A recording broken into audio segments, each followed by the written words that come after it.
उम्मीद करते हैं कि आप लोग एकदम अच्छे से होंगे और बहुत ही अच्छे तरीके से एकदम मन लगा करके शानदार तरीके से आप लोग पढ़ाई कर रहे होंगे। प्यारे बच्चों, आज का यह क्लास सिविक्स के तीसरे नंबर चैप्टर का दूसरा क्लास है। इसके पहले वाला क्लास तो बड़ा मजेदार था, आप लोगों को भी बड़ा मजेदार लगा होगा। इंदिरा गांधी के बारे में हम सब कुछ आप लोगों को बताए थे कि इंदिरा गांधी का शुरुआती का जो शासनकाल था वो कुछ ज्यादा अच्छा नहीं रहा, जनता बहुत नाराज रही उस बात को लेकर के, ठीक है ना।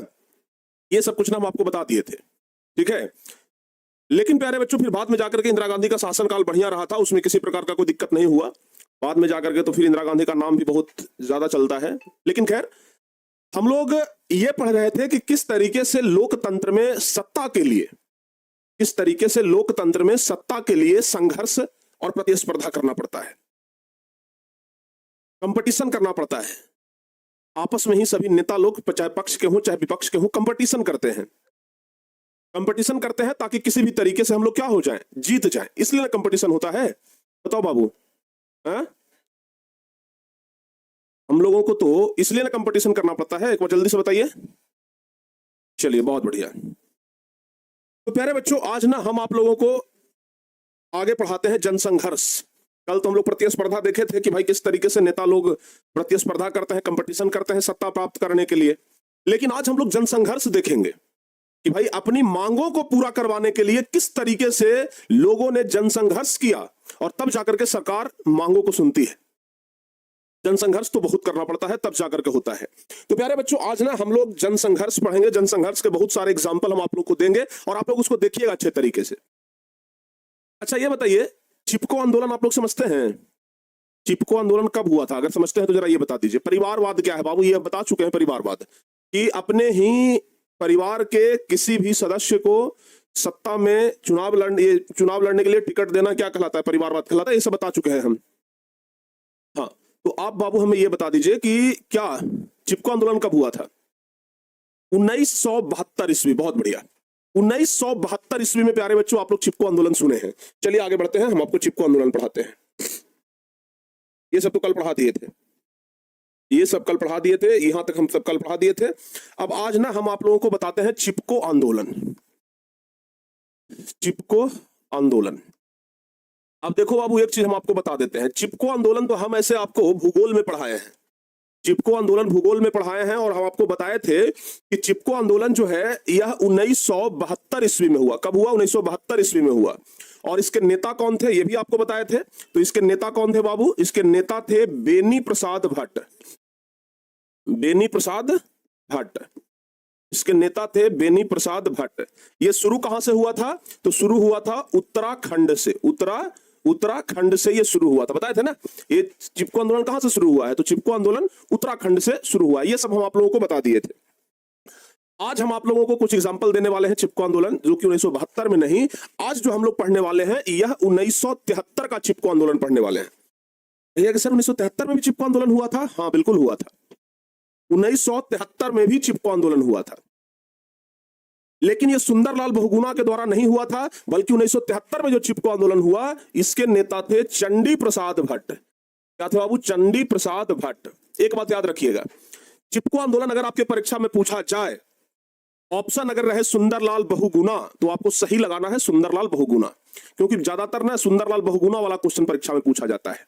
यह चंडी प्रसाद भट्ट वाला क्वेश्चन परीक्षा में नहीं बनता है, नहीं पूछा जाता है। लेकिन हाँ, पढ़ना है थोड़ा सा तो हम लोग पढ़ लेते हैं। थोड़ा सा तो बस पढ़ना है, तो बाबू हम लोगों को पढ़ना है तो पढ़ लेते हैं, ठीक है। चलिए,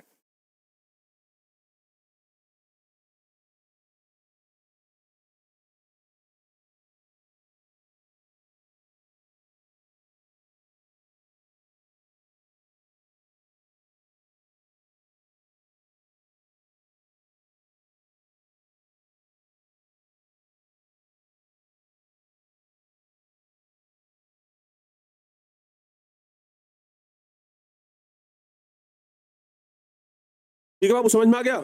बताइए, यहां तक समझ में आ गया ना? हाँ, तो एक बात अच्छा, ओह सॉरी, एक मिनट बाबू, सॉरी मैं यहां पर गड़बड़ा गया। ये जो चिपको आंदोलन हुआ था ना, इसके नेता कौन थे? सुंदरलाल बहुगुणा। सुंदरलाल बहुगुणा, यहां पर मिस्टेक हो गया थोड़ा, बेनी प्रसाद भट्ट लिख दिया हम, सुंदरलाल बहुगुणा, ध्यान रखिएगा, ठीक है ना, हमसे थोड़ा सा मिस्टेक हो गया। ये जो चिपको आंदोलन 1972 में हुआ, इसके नेता कौन थे? सुंदरलाल बहुगुणा थे। सुंदरलाल बहुगुणा, सॉरी। तो बाबू अगर परीक्षा में आ जाए चिपको आंदोलन के बारे में तो आपको सुंदरलाल बहुगुणा ही लिखना है, क्योंकि परीक्षा में जब भी क्वेश्चन आता है तो 1972 वाला चिपको आंदोलन के बारे में पूछता है, जिसके नेता सुंदरलाल बहुगुणा थे। यहां पर भी एक चिपको आंदोलन पढ़ना है, जिसके नेता है चंडी प्रसाद भट्ट। कौन है बाबू? चंडी प्रसाद भट्ट। 1943 में हुआ, ठीक है ना? 1943 में ये आंदोलन हुआ। आइए समझते हैं, इस प्रकार के बहुत सारे जनसंघर्ष समझेंगे। ये जो चिपको आंदोलन हुआ, ये क्यों हुआ था, इसके बारे में हम लोग समझते हैं। जरा ध्यान से समझना बाबू, ठीक है ना? सिविक्स में हम लोगों को 1973 के चिपको आंदोलन के बारे में पढ़ना है। सिविक्स में बात कर रहे हैं, 1973 के चिपको आंदोलन के बारे में हम लोगों को पढ़ना है, और इस आंदोलन का संबंध भी उत्तराखंड से है। वो 1972 वाला भी चिपको आंदोलन उत्तराखंड में हुआ था, यहाँ पे 1973 वाला चिपको आंदोलन है, ये भी उत्तराखंड से हुआ है, ठीक है ना? ध्यान रखिएगा बाबू। इस आंदोलन की शुरुआत मुख्य रूप से ग्रामीणों को अंगू के पेड़ काटने की अनुमति नहीं देने के कारण हुआ।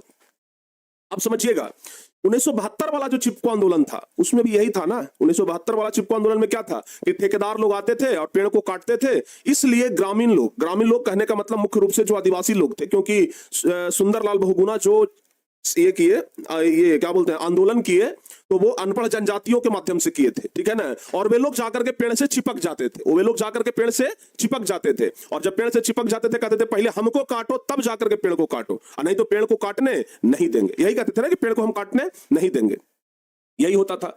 प्यारे बच्चों, यहाँ पे ना कुछ थोड़ा सा अलग कहानी है। यहाँ पे है कि एक अंगू का पेड़ होता है, अंगूर मत समझ लीजिएगा, अंगू ही होता है। तो ग्रामीण लोग कहे कि भाई हमको अंगू पेड़ काटने का ना इजाजत दीजिए, तो सरकार ने परमिशन नहीं दी। सरकार बोली कि नहीं, पेड़ काटने का परमिशन नहीं देंगे। ग्रामीणों को पेड़ काटने का परमिशन नहीं मिला, लेकिन एक खिलौना का व्यापारी था, उसको ये ठेकेदारी मिल गया, ठीक है ना? ग्रामीणों को पेड़ काटने का अनुमति नहीं मिला, जबकि ग्रामीण लोग वहां के मूल निवासी हैं, लेकिन एक बाहरी व्यक्ति जो खिलौना का व्यापारी था, उसको पेड़ काटने का अनुमति सरकार ने दे दी। अब ग्रामीणों को गुस्सा आया कि भाई हम लोग ग्रामीण है, हम लोग के अगल बगल में पेड़ है, हम लोगों को नहीं मिला, और फिर खिलौना व्यापारी को मिल गया, ठीक है ना? तो ध्यान रखिएगा, एक खिलौना व्यापारी को इसका ठेका देने के कारण हुआ। लोगों ने सरकार से मांग किया कि जंगल की कटाई का ठेका बाहरी व्यक्ति को नहीं दिया जाना चाहिए। ग्रामीणों ने आंदोलन किया कि भाई जंगल कटाई का ठेका जो है वो बाहरी व्यक्ति को नहीं मिलना चाहिए, अगर ठेका देना ही है तो ग्रामीण लोगों को ही दीजिए, ग्रामीण लोग ही आपको देंगे, ठीक है ना? ध्यान रखिएगा। क्लियर हो गया बाबू?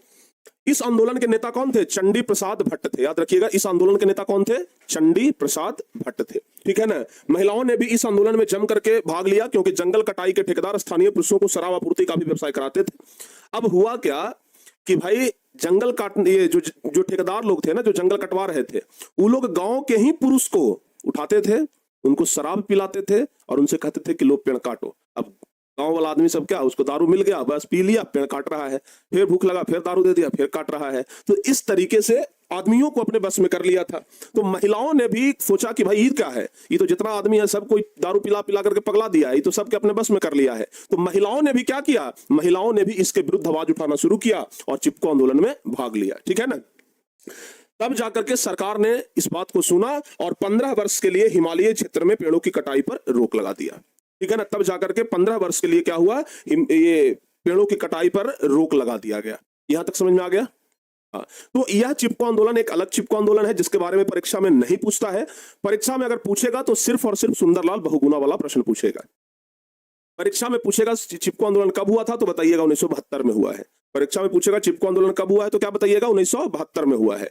किनके नेतृत्व में हुआ है, तो सुंदरलाल बहुगुणा के नेतृत्व में हुआ है। हम बार बार कह रहे हैं, फिर से एक बार सुन लीजिए, ऐसा मत बाद में चल करके कहिएगा कि सर आप तो ये भी चिपको आंदोलन पढ़ाए थे। हम बता रहे हैं कि परीक्षा में जब भी पूछेगा तो सुंदरलाल बहुगुणा वाला पूछेगा। क्लियर है बाबू? परीक्षा में कौन वाला पूछेगा, एक बार नाम बताइए। परीक्षा में 1972 वाला चिपको आंदोलन पूछेगा कि 1973 वाला? 1972 कि 1973, जल्दी से बताओ बाबू। परीक्षा में 1972 वाला चिपको आंदोलन पूछता है कि 1973 वाला? परीक्षा में 1972 वाला चिपको आंदोलन पूछेगा या 1973 वाला? फटाफट से बताइए तो।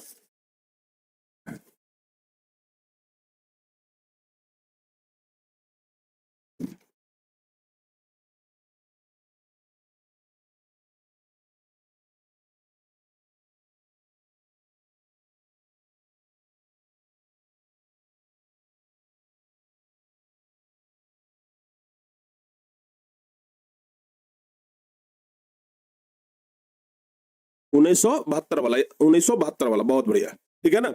परीक्षा में जब भी पूछेगा 1972 वाला ही पूछेगा भाई, आप लोग इस बात को ना याद रखिएगा। क्लियर?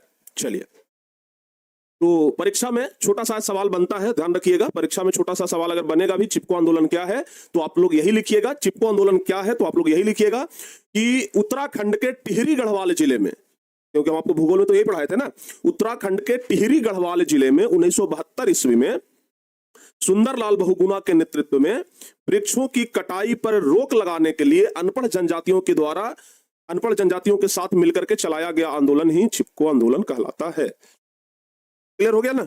चलिए, हाँ, अब चलो बाबू एक अलग चीज बताते हैं। अब बताते हैं हम आपको एक अलग चीज जिसका नाम है दलित पैंथर्स, ठीक है ना। अब बताएंगे दलित पैंथर्स, ये भी एक आंदोलन है, ये भी एक आंदोलन है, दलित पैंथर्स। दलित पैंथर्स के बारे में अब बताते हैं। अच्छा, दलित मतलब क्या होता है? दलित मतलब निचला जाति, ठीक है ना। समाज में जिस जाति को लोग समझते हैं कि निचली जाति है, उसको दलित कहते हैं। तो दलितों पर ना बहुत ज्यादा अत्याचार होता था। ये घटना भी 1972 का ही है। ये घटना भी कहां है? 1972 का ही ये भी घटना है। 1972 का घटना ये भी है, ठीक है ना। दलितों पर बहुत ज्यादा प्यारे बच्चों अत्याचार होता था, और खास करके महाराष्ट्र की बात है। कहां का? महाराष्ट्र का ये बात है, ठीक है ना। दलितों पर बहुत ज्यादा अत्याचार हो रहा था। तो दलितों में जो शिक्षित लोग थे, दलितों में जो शिक्षित लोग थे, जो नौजवान लोग थे, उसने क्या किया कि 1972 ईस्वी में एक संगठन बनाया। उसने क्या किया? 1972 ईस्वी में क्या किया? एक संगठन बनाया, और संगठन बना करके घोर विरोध किया, आंदोलन किया, सरकार से मांग किया कि हम लोगों के लिए एक अलग कानून बनना चाहिए। हम लोगों पर बहुत ज्यादा अत्याचार किया जाता है, हम लोगों पर अत्याचार होता है, हम लोगों के लिए कानून बनाइए, अलग कानून बनाइए। तो दलितों पर अत्याचार को रोकने के लिए, ध्यान रखिएगा, दलितों पर अत्याचार को रोकने के लिए क्या हुआ? जाति प्रथा को समाप्त करने के लिए अंत में सरकार को झुकना पड़ा। ठीक है बाबू?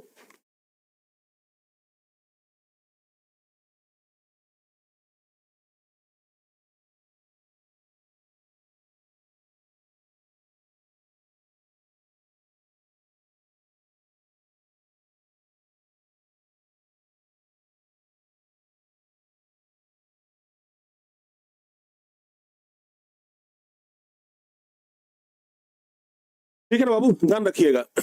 यानी कि जो भूमिहीन मजदूर थे, भूमिहीन गरीब लोग थे, जो उद्योग में काम करने वाले मजदूर थे, उन लोगों का बहुत ज्यादा शोषण होता था, और इसलिए प्यारे बच्चों अंत में सरकार को झुकना पड़ा। ठीक है ना।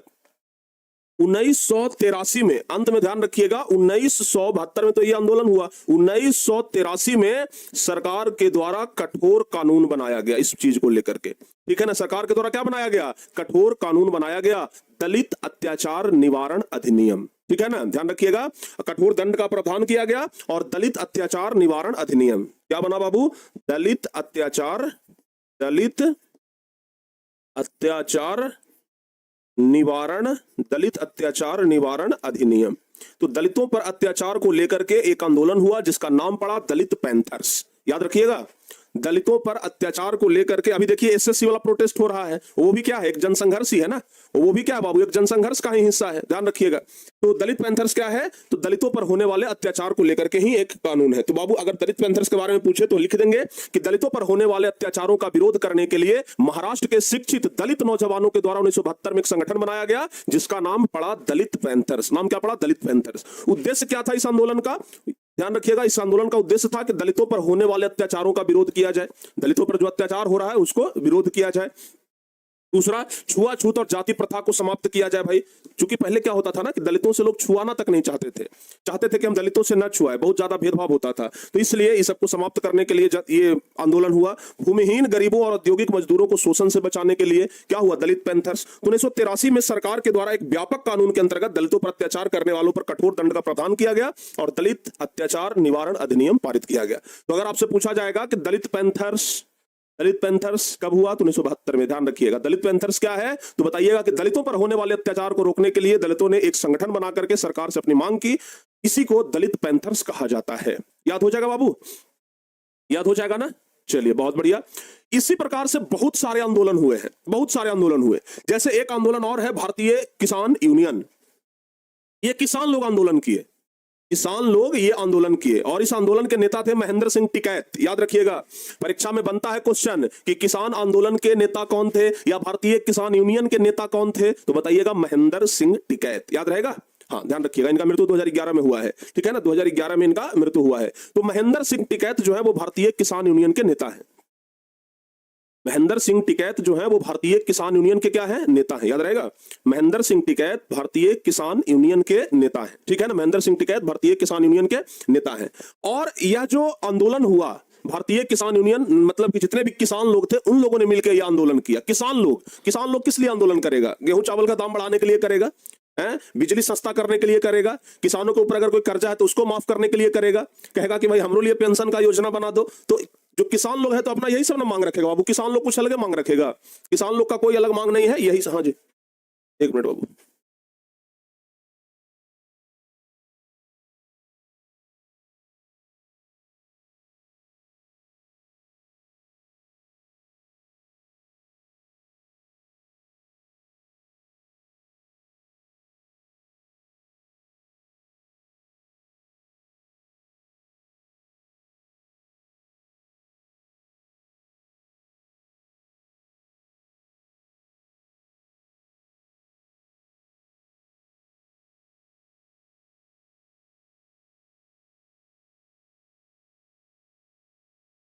क्लियर हो गया बाबू? एक मिनट,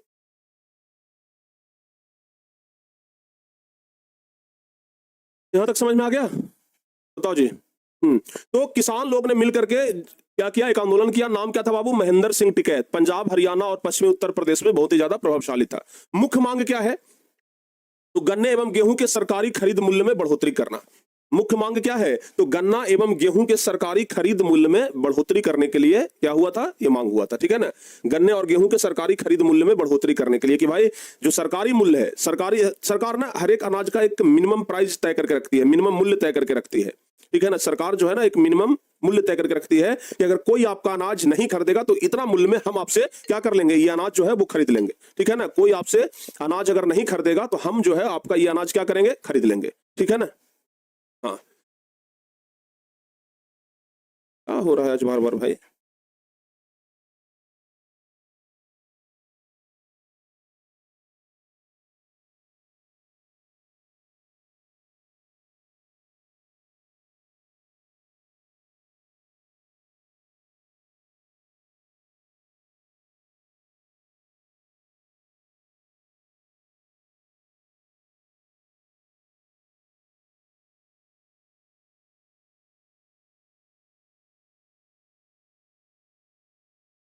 आ गया बाबू? थोड़ा ना बिजली की समस्या के कारण ना थोड़ा सा कभी कभी मतलब ब्लिंक कर जा रहा है। खैर कोई बात ना, कर लेंगे। चलो बाबू आओ देखते हैं।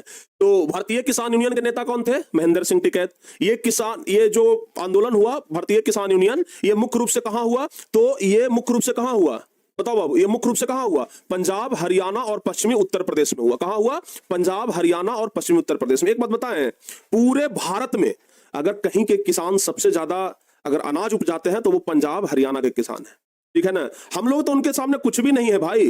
पंजाब हरियाणा वाले लोगों से कभी जाकर के आप मिलिए, अगर कोई कहेगा ना कि तुमको 50,000 की नौकरी दिलवा दें तो कहेगा कि उससे ज्यादा तो हम अपने कमा लेते हैं। पंजाब हरियाणा के किसान जो है वो 50,000 की नौकरी नहीं करेगा, कहेगा कि उससे ज्यादा तो हम खुद ही कमा लेते हैं, उतना हम खेत में कमाते हैं, लाखों रुपया कमा लेता है महीना में, ठीक है ना। तो इसलिए पंजाब हरियाणा के किसान ना बहुत मेहनत करते हैं खेतों में। उनके पास खेत भी है, बहुत बड़ा बड़ा खेत रहता है। हम लोग की तरफ तो छोटा छोटा खेत है ना, 5 कट्ठा का, 10 कट्ठा का ऐसे प्लॉट होता है। उधर चल जाइए, देख रहे हैं ना ये सामने, ये पूरा हमारा खेत है, ठीक है ना। पूरा चकबंदी उधर हुआ है ना, तो चकबंदी में पूरा खेत एक जगह पे है, तो एक ही जगह पे लंबा लंबा बड़ा बड़ा खेत उन लोग का है। इसलिए ना देखे थे, हरित क्रांति भी हुआ तो पंजाब हरियाणा में हुआ, हरित क्रांति भी हुआ तो कहां हुआ? पंजाब हरियाणा में ही हुआ, ठीक है। वहां जाके बिहारी ही काम करते हैं। हो सकता है बिहारी तो भाई पूरे भारत में जाकर के काम करते हैं, सिर्फ वहीं जाकर के थोड़ी ना करते हैं, पूरे भारत में जाकर के बिहारी लोग काम करते हैं। बिहारी लोगों का ना कोई ये है नहीं, यही तो सबसे बड़ा दिक्कत है ना कि बिहार पूरे देश की सेवा कर रहा है लेकिन बिहार ही सबसे पिछड़ा हुआ है। कहते हैं ना कि जो सबका सेवा करता है वो सबसे पीछे रहता है, जो सीधा पेड़ रहता है वही सबसे पहले काटा जाता है। वही बात हम बिहारियों के साथ है, ठीक है ना। सीधे पेड़ है तो सबसे पहले लोग काट लेता है आकर के। हरित क्रांति क्या है ये पढ़ाएंगे आप लोगों को आगे। तो बाबू देखिए, किसान लोग जो हुआ जो किसान लोग ये आंदोलन कर रहे थे इनका मुख्य मांग क्या था? तो गन्ना और गेहूं के सरकारी खरीद मूल्य में बढ़ोतरी। किसानों का यह कहना था कि भाई हम इतना मेहनत करके अनाज उपजाते हैं और सस्ता बेचना पड़ता है, इसलिए गन्ना और गेहूं का मूल्य बढ़ाइए। किसान ही तो एकमात्र है जो कि अपने सामान का दाम खुद तय नहीं करता है, बाकी सब कंपनी अपने सामान का दाम खुद तय करती है। आप बाबू मोबाइल खरीदते हैं, मोबाइल का दाम सरकार तय करती है? नहीं, वो कंपनी तय करती है जो कंपनी उस मोबाइल को बनाई। टी शर्ट पहने हुए, टी शर्ट का दाम कौन तय करेगा? वो कंपनी जो कंपनी इस टी शर्ट को बनाया। हमारे हाथ में ये पेन है, ये पेन का दाम कौन तय करेगा? ये कंपनी जो इसको बनाया। हमारे हाथ में प्यारे बच्चों क्या है? किताब है, किताब का दाम कौन तय करेगा? ये कंपनी जो इसको छापा है। लेकिन किसान लोग जो अपने मेहनत से अपने खेतों में अपना अनाज उपजाते हैं, लेकिन अपने अनाज का दाम तय करने का अधिकार किसानों के पास नहीं है। सरकार दाम तय करेगी। इस बार चावल ऐसे रुपए होगा, ज्यादा चावल हो गया तो दाम घट गया, ज्यादा गेहूं हो गया तो दाम घट गया, और जिस साल कम हुआ तो खूब दाम बढ़ रहा है। ऐसा का है भाई? किसान लोग खूब मेहनत करके अगर ढेर सारा अनाज उपजा लिया तो अब दाम घटा देते हैं। अब किसान लोग कम मेहनत करके अनाज नहीं उपजाता है तो दाम बढ़ा देते हैं। ऐसा नहीं होना चाहिए ना। अगर किसान लोग मेहनत करके ज्यादा अनाज उपजा रहा है तो उन लोगों को भी ज्यादा प्रॉफिट मिलना चाहिए, किसानों को तो खास करके मिलना ही चाहिए। लेकिन यहाँ पे उल्टा होता है, ज्यादा अगर अनाज हो गया तो दाम उसका घट गया। ठीक है ना? ऐसा होता है कि नहीं होता है बाबू? होता है ना। तो इसलिए किसान लोग आंदोलन किया कि भाई गन्ना और गेहूं के सरकारी खरीद मूल्य में क्या किया जाए? बढ़ोतरी किया जाए, और कृषि से संबंधित उत्पादों के अंतरराज्यीय व्यापार पर प्रतिबंध को हटाया जाए। यानी कृषि से संबंधित उत्पाद को हम एक राज्य से दूसरे राज्य में जाकर के नहीं बेच सकते हैं, इस प्रतिबंध को हटा दीजिए। कृषि से संबंधित उत्पाद जो है, इसको हम एक राज्य से दूसरे राज्य में जाकर के बेचते हैं तो बड़ा टैक्स लगता है, उस सब चीज को हटाइए, हम कहीं पर भी जाकर के अपना अनाज बेच सकते हैं। किसानों का यह कहना था। उसके अलावा किसानों को कहना था कि हम भाई अनाज उपजाते हैं, इसलिए हमको सस्ती दर पर गारंटी युक्त बिजली चाहिए। यानी कि सस्ता भी बिजली चाहिए और गारंटी भी चाहिए कि डेली 10 घंटा 20 घंटा लाइन मिलेगा, ये गारंटी हमको दीजिए सरकार की तरफ से। तो किसानों का ये मांग था। उसके अलावा मांग था कि भाई जो हमारा कर्जा है, ऋण है, उसको माफ कर दीजिए, और किसानों के लिए पेंशन योजना की मांग की गई। तो किसानों का ये कुछ मुख्य मांग था, 4-5 ना किसानों का मांग था, और इसी मांग को लेकर के किसान लोग क्या किए? आंदोलन किए, और उस आंदोलन का नाम क्या पड़ा? भारतीय किसान यूनियन। और भारतीय किसान यूनियन कब हुआ? 1980 से 90 के बीच में हुआ। ध्यान रखिएगा। नेता कौन थे? तो महेंद्र सिंह टिकैत थे। क्लियर हो गया बाबू? यहां तक सारे बच्चों को समझ में आ गया? यहां तक सारे बच्चों को समझ में आ गया? जल्दी जल्दी से बता दीजिए। क्लियर है ना? बताओ भाई, कंसेप्ट क्लियर है तो एक बार डबल से लिख दीजिए। अगर यहां तक कंसेप्ट क्लियर है तो एक बार डबल से लिख दीजिए। ये केमिस्ट्री का ना तीसरा चैप्टर पढ़ाने दीजिए। तीसरा चैप्टर अभी शुरू किए हैं, तीसरा चैप्टर जब खत्म हो जाएगा ना तो उसके बाद बाबू हम आप लोगों का बायोलॉजी स्टार्ट करेंगे। तीसरा चैप्टर पहले शुरू, खत्म तो होने दीजिए। चलिए अब आइए प्यारे बच्चों, अब आगे बढ़ते हैं और आगे अब समझते हैं एक और आंदोलन के बारे में जिसका नाम है, समझ गए होंगे, ताड़ी विरोधी आंदोलन। अब ये ताड़ी विरोधी आंदोलन क्या है, जरा इसके बारे में समझ लेते हैं। ताड़ी विरोधी आंदोलन का शुरुआत जो हुआ ना बाबू, आंध्र प्रदेश से हुआ। आंध्र प्रदेश का एक जिला है नेल्लौर, ध्यान रखिएगा। आंध्र प्रदेश का ही एक जिला है जिसका नाम क्या है? नेल्लौर। और गांव का नाम है दुबरगंटा। गांव का नाम क्या है? दुबरगंटा। तो आंध्र प्रदेश के नेल्लौर जिला के दुबरगंटा गांव में यह आंदोलन हुआ। कब हुआ? 1992 ईस्वी में यह आंदोलन हुआ। आंध्र प्रदेश के नेल्लौर जिला के दुबरगंटा नामक गांव में 1992 ईस्वी में यह आंदोलन हुआ। इस आंदोलन का नाम क्या है? ताड़ी विरोधी आंदोलन। नाम से पता लग रहा है कि ताड़ी का विरोध करने के लिए आंदोलन हुआ, यही ना पता लग रहा है। अस्काई जूस आंदोलन, अच्छा इसको अस्काई जूस बोलते हैं ताड़ी को। हाँ देखो बाबू, समझो पहले बात को। नेल्लौर जिला, हाँ नेल्लौर जिला के दुबरगंटा गांव में, क्लियर ना। दारू आंदोलन भी हुआ था ना भाई, दारू आंदोलन नहीं होता है, ताड़ी विरोधी आंदोलन हुआ है, ठीक है ना। आपके किताब में पढ़ना है, देख लीजिएगा। तो 1992 ईस्वी में आंध्र प्रदेश के नेल्लौर जिला के दुबरगंटा नामक गांव में यह हुआ क्या प्यारे बच्चों की, जो दुबरगंटा गांव के जो आदमी सब थे ना, वो भोर ही उठ करके ताड़ी पीने चल जाता था, ठीक है ना। भोर ही उठ करके क्या करता था? ताड़ी पीने चल जाता था। अब भाई घर में काम है, काज है, सब कुछ छोड़ करके, खेती बाड़ी छोड़ करके, मजदूरी छोड़ करके, और सब लोग ताड़ी पीने निकल गया। सब लोग जा करके वहां लबनी के पास बैठल है कि हम ताड़ी पियेंगे, ठीक है ना। अब इस बात को लेकर के महिलाएं सब परेशान हो गई। महिलाएं बोली कि कौन बात हुआ भाई, भोरी सब चल जाता है अपना, ये ताड़ी पीने के लिए दिन भर निशा में रहता है। महिलाओं को गुस्सा आया, और चूंकि पूरे गांव के लोग ताड़ी पीने चल जाते थे, तो इसलिए पूरी गांव की महिला आपस में प्लान बना करके कही कि अब आंदोलन करेंगे, ठीक है ना। अब क्या करेंगे? आंदोलन करेंगे। और गांव के लगभग 5,000 महिला एक साथ निकल गई गांव से। सबके हाथ में को बांस था, ठीक है ना। गांव की जो महिलाएं थी ना वो निकल गई और सबके हाथ में क्या था, बांस था। और क्या हुआ कि जो जो ताड़ी जो तार में लगल रहता है ना, ये बांस से ऐसे हुर करके और तुरंत उसको सब पूरा का पूरा लवनी को क्या कर दिया जाता था, फोड़ दिया जाता था। तो गांव की महिलाएं पूरा ऐसे लवनी को ना पूरा फोड़ दी, जो भी होता है ना जिसमें ताड़ी जमा होता है लवनी, तो इसको ना पूरा फोड़ दी सब, ठीक है ना, ध्यान रखिएगा। तो गांव की महिलाएं सब ताड़ी के विरोध में गांव से निकली और पूरा लवनीय को सब फोड़ दी, और इसी को नाम पड़ा ताड़ी विरोधी आंदोलन। और गांव वाली सब महिलाओं ने एक नारा भी दिया। क्या नारा दिया? नारा दिया कि ताड़ी की बिक्री बंद करो, ताड़ी की बिक्री बंद करो। सब लोग एकदम निकल गए, ताड़ी की बिक्री बंद करो, ताड़ी की बिक्री बंद करो, ताड़ी की बिक्री बंद करो। एकदम यही नारा दे करके ना सब महिलाएं सब रोड पे निकली और ताड़ी की बिक्री बंद करवाई। पूरा लवनी जो था ना, पूरा जो हड़िया था वो सब फुट गया, ठीक है ना। हाँ, ये पूरा फुट गया। तो प्यारे बच्चों, यही है ताड़ी विरोधी आंदोलन। यही क्या है? ताड़ी विरोधी आंदोलन। समझ में आया? तो इस प्रकार से बहुत सारे आंदोलन हुए हैं हमारे देश में। एक दो आंदोलन नहीं हुआ है, बहुत सारा आंदोलन हुआ है, बहुत सारा आंदोलन हुआ है, हैं? ठीक है ना। आप भी पीते हैं? अरे बाप रे बाप भाई, हम नशा मुक्त परिवार के लड़के हैं और ठीक है ना, हम नशा उशा से बड़ा दूर रहते हैं। कभी पिए हैं? पीने का तो छोड़िए, स्वाद नहीं चखे हैं। कभी ऐसा ना हुआ हो कि जीभ पर एक बूंद लेकर के स्वाद भी चखे हो ना। इस सबसे बड़ा दूर भागते हैं, ठीक है ना। यहाँ तक कि लोग दारू पीता है, उसके पास रहते नहीं है, महकता है इतना खराब ना, कैसे लोग पी लेता है जी, ठीक है ना। अगर ताड़ी तो फल है, अरे वाह, ये तो फिर ताड़ी जब फल है तो क्यों हमारे गार्जियन मना करते हैं? हैं? क्यों गार्जियन हमारे सब मना करते हैं? ताड़ी फल है मानते हैं, पेड़ से निकलता है, लेकिन है तो नशीला चीज ही ना। पेड़ से निकलने वाला हर एक चीज फायदेमंद थोड़ी होता है। हाँ, ताड़ी फायदेमंद है, शराब भी फायदेमंद है। ऐसा नहीं है कि दारू बना है किसी के नुकसान पहुंचाने के लिए, दारू भी फायदेमंद है, लेकिन हाँ, एक लिमिट मात्रा में लेंगे तब। आज दारू पीने वाला क्या करता है? एकदम पी लिया, रोड पे जाकर पड़ल है, रोड पे एकदम सुतल है, ठीक है ना, एकदम बीचे बीच रोड पर दारू पी लेने के बाद वो समझता है कि दुनिया हमारे बाबूजी का है, ठीक है ना, एकदम बीचे बीचे रोड पर जाकर सूत गया। अब जो दारू पी लेता है उसको बेचारा के होश नहीं रहता है, वही ताड़ी है। हाँ, चलिए, तो ये हो गया ताड़ी विरोधी आंदोलन। तो अगर आपसे पूछा जाएगा कि ताड़ी विरोधी आंदोलन कब हुआ था, तो क्या बताइएगा? 1993, याद रखिएगा, सॉरी 1992। ताड़ी विरोधी आंदोलन कब हुआ था? 1992 में। कहां हुआ था? तो आंध्र प्रदेश में हुआ था। किस जिला में हुआ था? तो नेल्लौर जिला में हुआ था। किस गांव में हुआ था? तो दुबरघंटा गांव में हुआ था, ठीक है ना। क्लियर? चलिए प्यारे बच्चों, अब आगे बढ़ते हैं। आगे जो आंदोलन हम आपको पढ़ाने वाले हैं, ये तो आप लोग को पहले से पता है, ये नर्मदा बचाओ आंदोलन। ये तो हम आप लोग को भूगोल में भी जल संसाधन में पढ़ाए थे। नर्मदा बचाओ आंदोलन के बारे में तो जानते हैं ना।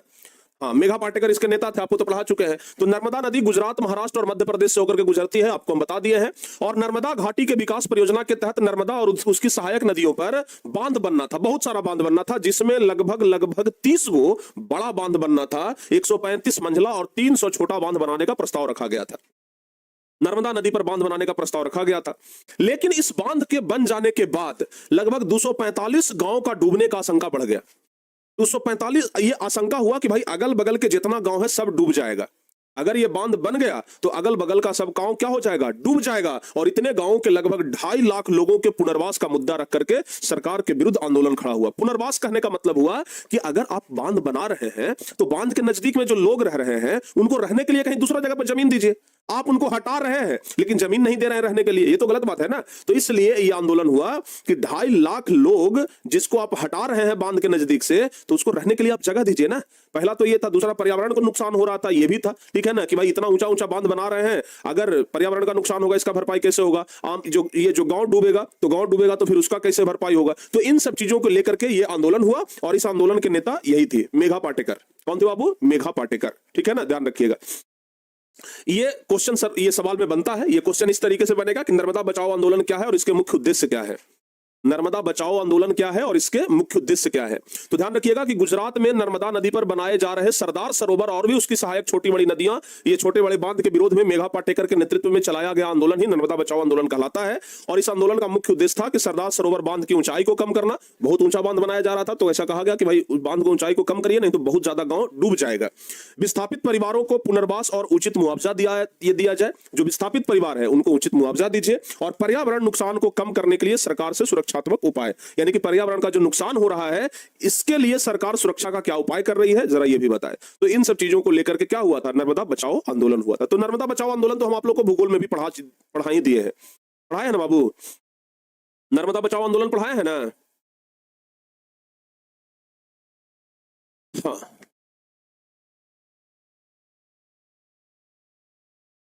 क्लियर? चलिए, यहां तक समझ में आ गया आप लोगों को? टॉपिक का चटनी बना देते हैं। चलिए भाई, आज ना अच्छे तरीके से पढ़ाते हैं। चलिए, अब आगे प्यारे बच्चों एक जबरदस्त आंदोलन बताने वाले हैं जिसका नाम है आरटीआई। आरटीआई मतलब कितने बच्चों को पता है, जरा एक बार बताइए। आरटीआई मतलब कितने बच्चों को पता है? आरटीआई मतलब कितने बच्चों को पता है, जरा बता दीजिए। आरटीआई का फुल फॉर्म पता है? Right to information. क्या होता है बाबू, ध्यान रखिएगा। Right to information. क्या होता है? Right to information. इसको हिंदी में कहते हैं सूचना का अधिकार। सूचना का अधिकार। देखो बाबू, हमारे देश में ना आम नागरिकों को कुछ अधिकार दिया गया है, जिसमें से एक अधिकार है सूचना का अधिकार। अब सूचना का अधिकार जो है यह 2005 में लागू हुआ था। कब लागू हुआ है? 2005 में। ये सूचना का अधिकार कब लागू हुआ? 2005 में। आप लोग का जन्म कब हुआ है? आप लोग का जन्म 2010 में हुआ होगा। आप लोग का जन्म लगभग 2010 के आसपास हुआ होगा, ठीक है ना? लेकिन ये जो लागू हुआ ये 2005 में लागू हुआ। आप लोग के जन्म से 5 साल पहले हो गया था। सूचना का अधिकार क्या कहता है? सूचना का अधिकार ये कहता है, जैसे आपको एकदम एकदम सिंपल एग्जांपल देते हैं। मान लिया जाए कि हमारे घर के आगे में एक सरकारी फंड से गली बन रहा है या नल्ली बन रहा है, ठीक है ना, या सड़क का निर्माण हो रहा है। सीधे से समझिए, हमारे पास एक सड़क का निर्माण हो रहा है, लेकिन इस सड़क के निर्माण में हम देख रहे हैं कि बहुत ज्यादा भ्रष्टाचार हो रहा है। जैसे तैसे सड़क को बनाया जा रहा है, कोई मतलब नहीं है। तो हम सरकार से ये मांग कर सकते हैं कि भाई हमको सूचना के अधिकार के तहत आप ये बताइए कि इस सड़क के लिए कितना रुपया पास हुआ है, कैसे ये काम करना है, क्या इसके लिए सरकार का पॉलिसी है। तो ये सब हम सरकार से मांग कर सकते हैं और सूचना के अधिकार के तहत सरकार को जवाब देना पड़ेगा, ठीक है ना? सरकार को जवाब देना पड़ेगा। तो ध्यान रखिएगा कि सूचना के अधिकार जो है ना वो यही कहता है कि अगर हम कोई भी सरकारी आंकड़ा लेना चाहें, कोई भी काम हो रहा हो, सरकारी काम हो रहा हो, तो आरटीआई लगा करके हम पूछताछ कर सकते हैं, जानकारी ले सकते हैं कि ये काम क्यों गड़बड़ हो रहा है, कितने का हो रहा है, सब कुछ हम लोग पूछताछ कर सकते हैं, ठीक है ना? ध्यान दीजिएगा। जैसे मान लिया जाए कि आप कोई काम कराने के लिए ब्लॉक में गए, आपका काम नहीं हो रहा है, आप तुरंत सरकार पे आरटीआई लगाइए, आरटीआई लगा के जवाब मांगिए कि हमारा काम क्यों नहीं हो रहा है। ऐसे तो कोई जवाब देगा नहीं, आरटीआई लगा करके पूछिएगा, तुरंत सब जवाब देगा, ठीक है ना? तो आरटीआई कहने का मतलब होता है राइट टू इंफॉर्मेशन, ठीक है ना? ये इसका जो शुरुआत हुआ था ना, शुरुआत जो है बाबू 1990 में ही हो गया था। शुरुआत कब हुआ इसका? 1990 में हुआ। कहां में शुरुआत हुआ? तो राजस्थान में हुआ। कहां में शुरुआत हुआ? तो राजस्थान में हुआ। राजस्थान का एक जिला है बाबू, दौसा जिला, ध्यान रखिएगा, दौसा जिला, यहीं से इसका शुरुआत हुआ। अब कैसे शुरुआत हुआ जरा समझिए। हुआ क्या कि मजदूर लोग काम करते थे, ठीक है ना, मजदूर लोग काम करते थे और मजदूरों के लिए ऊपर से वेतन ज्यादा आता था। ऊपर से कहने का मतलब कि सरकार के पास से वेतन ज्यादा आता था। आप ये मान करके चलिए कि सरकार से 700 रुपया वेतन, ये 500 रुपया वेतन आ रहा है। सरकार जो है ना वो मजदूरों को 500 रुपया वेतन दे रही है। सरकार के पास से 500 रुपया निकला, सरकार के पास से 500 रुपया निकला, लेकिन मजदूरों के पास आते आते वो कितना बच गया? 250 बच गया। 250 रुपया सब ऊपरे खा गया, ठीक है ना? 250 रुपया सब ऊपरे खा गया, ठीक है ना? तो मजदूरों को 250 मिलता था, या फिर हो सकता है कि 250 की जगह कुछ और मिल जाए, 350 मिल जाए, फिर भी 150 रुपया उसका चला गया। मजदूरों को इस बात का शक हुआ। मजदूरों को लगा कि भाई सरकार के पास से तो ज्यादा पैसा निकल रहा है, हमारे पास कम पैसा पहुंचता है। इसलिए सभी मजदूरों ने यह मांग किया कि हमारे वेतन भुगतान का जो आंकड़ा है वो हमको दिया जाए।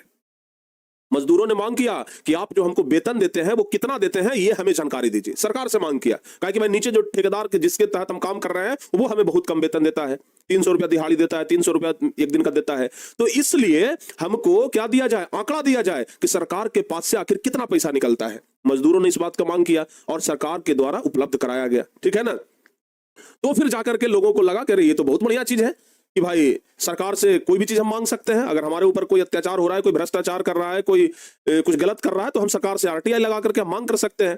तो इसलिए अब लोगों ने यह मांग करना शुरू किया कि भाई सूचना के अधिकार को मूल अधिकार में शामिल करते हुए इसको संविधान में शामिल किया जाए, ठीक है ना?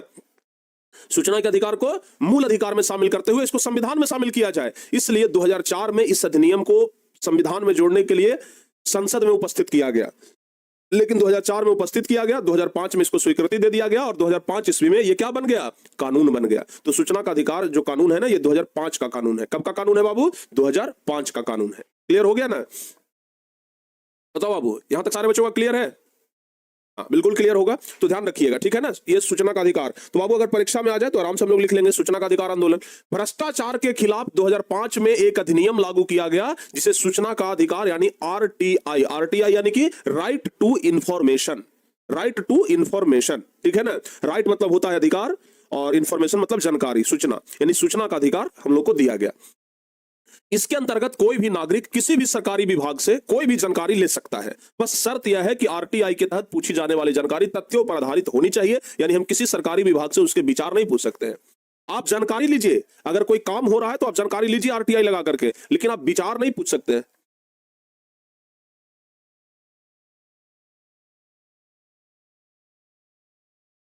ठीक है बाबू, समझिएगा, आप सरकार से विचार नहीं पूछ सकते हैं ना कि आपका क्या प्लान है बताइए, तो आरटीआई लगा करके आप प्लान नहीं पूछ सकते हैं। जो काम हो रहा है उसके बारे में आप जानकारी ले सकते हैं। सूचना के अधिकार आंदोलन की शुरुआत 1990 ईस्वी में राजस्थान के दौसा जिले के एक अति पिछड़े क्षेत्र भीम तहसील में सबसे पहले उठाई गई, जिसका मुख्य उद्देश्य सरकार से अपने आंकड़े और वेतन भुगतान उपलब्ध कराना था। सरकार से अपने वेतन के बारे में जानकारी सबसे पहले राजस्थान के दौसा जिला में ही मजदूरों ने पूछा, और 2004 में इस अधिनियम को संसद में उपस्थित किया गया और 2005 में राष्ट्रपति ने स्वीकृति दिया और क्या हो गया, ये कानून बन गया। तो परीक्षा में एक बहुत महत्वपूर्ण सवाल बनता है कि सूचना का अधिकार संबंधित कानून कब पारित हुआ, क्या बताइएगा जवाब, बताओ बाबू। हाँ, मौलिक अधिकार में आता है सूचना का अधिकार। सूचना का अधिकार संबंधित कानून कब पारित हुआ, तो क्या बताइएगा, जल्दी से एक बार जवाब बताइए। सूचना का अधिकार संबंधित कानून कब पारित हुआ, तो क्या जवाब बताइएगा।